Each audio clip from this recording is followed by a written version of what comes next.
Good morning, and many thanks for the warm welcome, and thank you for that very poetic prayer that you shared. It was a very beautiful opening to a time of stillness and silence. I want to share a little story. This is about a person who had a very severe accident and found himself paralyzed from the neck downwards. And he was interviewed by the Scotsman newspaper, and he wrote and spoke to the person. Gradual acceptance of this situation over many, many months, along with a rediscovery of his former love of meditation, allowed him to escape the limitations of his half-frozen body. I was reconnected with my coping mechanism, and so was able to face whatever life threw at me. And perhaps most importantly of all, the future did not seem like the bleak place it once had. It is this sense of spirituality, as Stewart puts it, that he hopes will inspire anyone who feels trapped by their circumstances.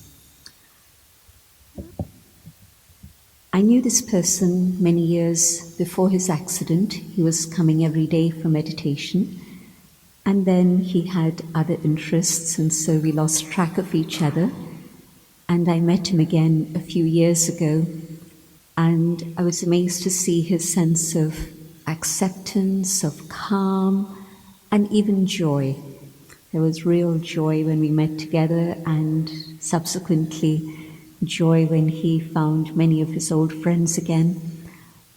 But it just illustrates the power of this inward turn and the freedom that one is able to find through that journey inwards. My own experience of meditation has been that truly the freedom that I thought about when I was 15 years old was very different. You think that freedom means the key to the door, coming home whatever time you want to. Freedom can be you can choose whatever you want. But some years later, beginning my journey on the path of meditation and till now, I've discovered that the real freedom is the freedom to be able to go beyond wasteful thinking, fearful thinking, the anxiety that most Londoners or anywhere, anyone in the world would experience. And there are three essential ingredients that combine together to give this inner sense of freedom from all negativity, fear, and anxiety. The first is coming to the awareness of the inner being, and that the inner being has quite a distinct experience to the physical form. It is actually not just a different experience, it is the being within which is quite different to the physical form. In that experience of going inwards and coming to the awareness of I, the inner being, the being of light, it's possible to experience a transcendence in which you experience the soul as that light, eternal, beyond time and space. It's not imagination. It's a very real experience that Father spoke of earlier. Like the eternal parent, the sense of eternity, free, completely free. Free even from death. The eternity of the soul is truly a liberating experience. And the second is, in that stillness in which I'm able to experience the original state of the self, there truly is the experience of the relationship with the divine. Whether we use the term mother or father or friend, companion, even beloved, but that very deep, intimate, personal connection and relationship gives that total assurance that all is well and all will be well. And whatever it is that has happened up until now has been a training, a learning to bring me to the point where I can move even higher, even faster. And the third experience, there's a space that we can all call home, a space that's within us, but also a space beyond us, a place of stillness, of silence, and I can't prove any of these things to you through science and its limitations, but yes, science is beginning to understand the edges of consciousness and beginning to explore that area also. But certainly through experience, even those who call themselves atheists have told me, I've been there, I know that place. And so in stillness and silence, and in particular through that connection with the divine, one is able to experience a space where there are no limits, no walls, a place of purity, a place of peace, a place which each one of us, wherever it is we come from on the physical planet, that we share that home.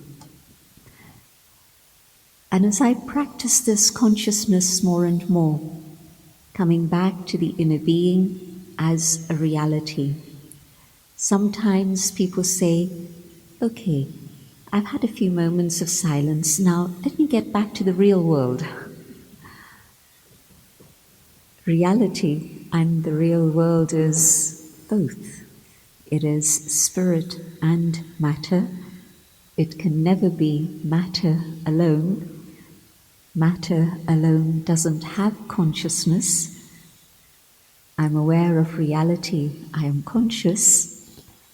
And so coming back to reality is actually going on that inward turn, coming to that awareness of that sacred space that I hold within myself, in which I can actually experience the highest of the human being, the highest of the inner self and the potential. Somebody asked the question, is it possible to have optimism in today's world? When you open up the news, whether it's on one of your devices or whether it's an actual paper or the television, the news is usually not optimistic. And so what is it that continues to give us hope? What is it that keeps us moving forward? I believe that it's because each one of us has had an experience at some point in our journey of life in which we've felt that within the soul itself, within the inner being, there is peace, there is love, there is truth, there is joy, there is purity. All these intangibles are very real. When we have them in our life, we feel very content, and when any of these are missing, we see the discontent and the sorrow and suffering and pain that occurs. But yet we keep going on, because at some point each one of us had definitely had that experience of the original goodness of the human spirit. And so a chance to turn inwards and experience this is a chance to renew hope, to hold optimism, to be able to move forth into the world with dignity and grace and share the qualities of the inner being once again. We could curse the darkness, but that's not so useful. It adds to the darkness. But if we light a little candle, then we don't know how far the radiance of that candle is going to spread. And so every time I take a moment of silence and turn inwards, I'm again renewing that light, reigniting that light that can allow light to radiate around me. And when there's a gathering such as this, especially in the heart of London, the multiplication of the energy of this light reaches out far into the corners of the city and beyond. And so that inner journey, inward turn, reminds me of my own original state of being. Not something outside, not something artificial, not something that anyone can take away from me, but the original state of being of the self. And in that state, fear dissolves. There is no space for fear. I'm sure you must have heard people say that the opposite of love is fear. And when there is love, fear dissolves. And it's not just a saying, it's actually something that I'm sure you've experienced in your life too. Treat a child with love, give a child a hug, and the fear of the dark vanishes. The child might have been afraid, but give a loving hug. That's all you need to do. You don't need to use logic. You don't need to use eloquent words. Just a simple hug, and there's reassurance and security and no fear. And so in that awareness of the being that I am, the love that I am, the peace that I am, fear dissolves. And as I experience that connection with the divine and the power of love that comes from the divine, not only is it fear that goes away, but whatever there was that was negative within the self, I know it's a passing phase, it'll go. Yes, I have to hold the right consciousness and the right awareness to be able to remove the negativity. It's not going to just disappear, but certainly the love of the divine gives me that power to know that, yes, it is possible to deal with all types of negativity within. The negative within has also meant that I've been led into all sorts of addictions, whether it's substance addictions or whether it's emotional addictions, the greed, the anger, the attachments, the ego. And the power of God's love is a power that allows me to go beyond the negativity that I carry within. It's not someone else who makes me angry. There's something of great discontent inside that gets triggered and the anger explodes. And if I've dealt with the things inside and come to that inner state of freedom, and it's possible, and the power of God's love allows us to make it happen, make it possible, then things can go up and down around me, but I'll be able to hold on to that state of love, even for the person who is angry.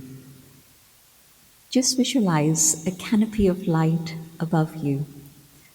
That'll protect you, but also visualize that canopy reaching out to the other, and transformation begins to happen in a very beautiful way.